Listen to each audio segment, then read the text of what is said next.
yung mga proseso ng fuel subsidy para yan sa mga operators at drivers ay nakaset na at ang airport at RoRo terminal fees ay meron daw ipinatupad na pagbabawas ang singil.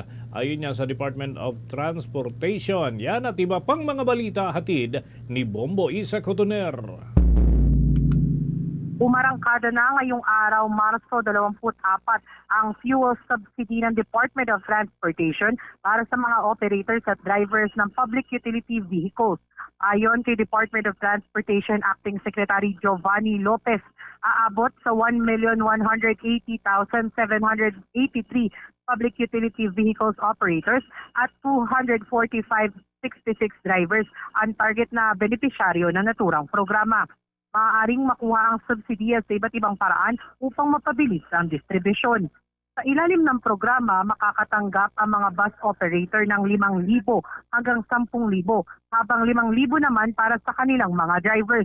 Para sa taxi sector, 2,000 ang para sa operator at 5,000 para naman yan sa driver. Sa UV Express, 10,000 ang para sa modern unit at 5,000 sa traditional operators, habang 5,000 naman para sa kanilang mga drivers. Ang modern jeepney operators ay makakatanggap ng 10,000 at 5,000 naman para sa traditional jeepney operators, habang 1,500 ang para sa kanilang drivers. Kapareho rin ang halaga ang ilalaan para naman doon sa field cab operators at drivers. Samantala, 1,500 naman ang matatanggap ng Transport Network Vehicle Services o yung mga TNVS operators at drivers, habang iaanunsyo pa matapos ang Semana Santa ang para sa mga tricycle driver.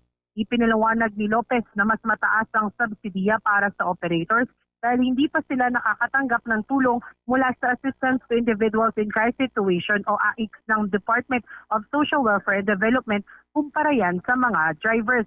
Aminado ang kalihim na kailangan pagkasyahin ng 2.5 billion na pondo para sa lahat ng benepisyaryo. Ngunit tiniyak niyang handa ang pamahalaan na magbigay muli ng subsidiya kung kinakailangan. Kaugnay niyan, pakinggan natin ang tinig ni Department of Transportation Acting Secretary Giovanni Lopez. Kung bakit hindi po pantay-pantay ang ating pagbibigay ng subsidiya, sapagkat po una, ang nakalagay po na budget sa amin, ang nakalaan po is 2.5 billion only. At kailangan namin na pagkasyanin lahat ng mga qualified drivers and operators na nakasaad sa aming budget, special provision ng 2025 budget.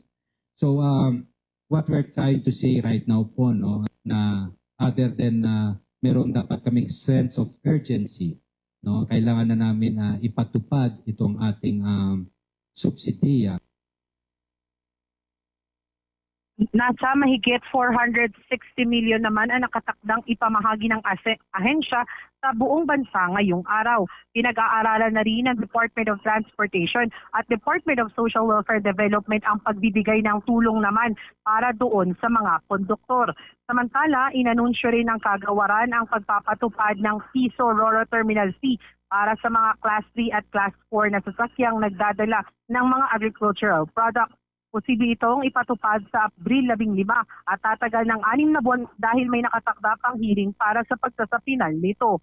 Ipinatutupad din ang pagbaba ng terminal fees sa mga paliparan na pinangangasiwaan ng Civil Aviation Authority of the Philippines ng hanggang 200 pesos kada pasahero simula yan sa Abril na tatagal ng 3 buwan. Bukod dito, babawasan din ang landing at take-off fees ng hanggang 5,000 kada flight upang makatulong sa mga airlines sa gitna ng mataas na presyo ng langis. Ayon sa kagawaran, mananatili ang mga bawas singil sa loob ng itinakdang panahon kahit pa bumaba ang presyo ng krudo.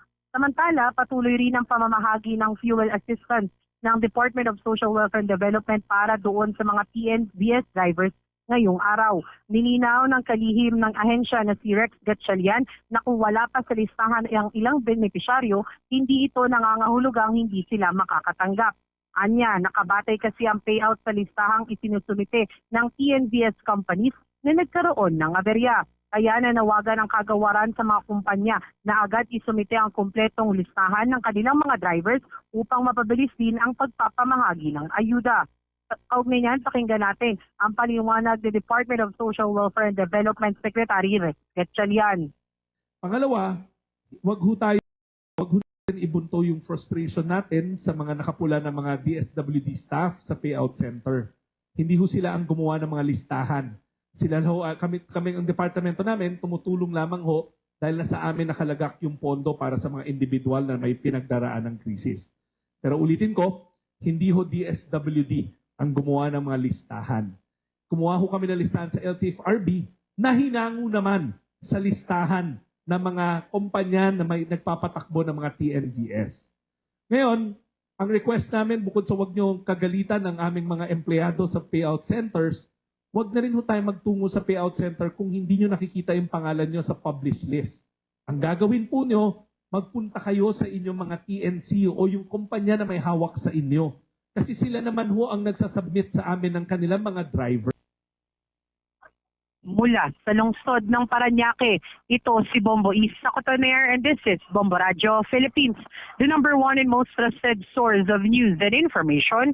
Basta Radio Bombo. For the most trusted source of news and information, visit our website at www.bomboradio.com. Follow us on Bombo Radio mobile app, Facebook, YouTube, TikTok, and X, formerly Twitter.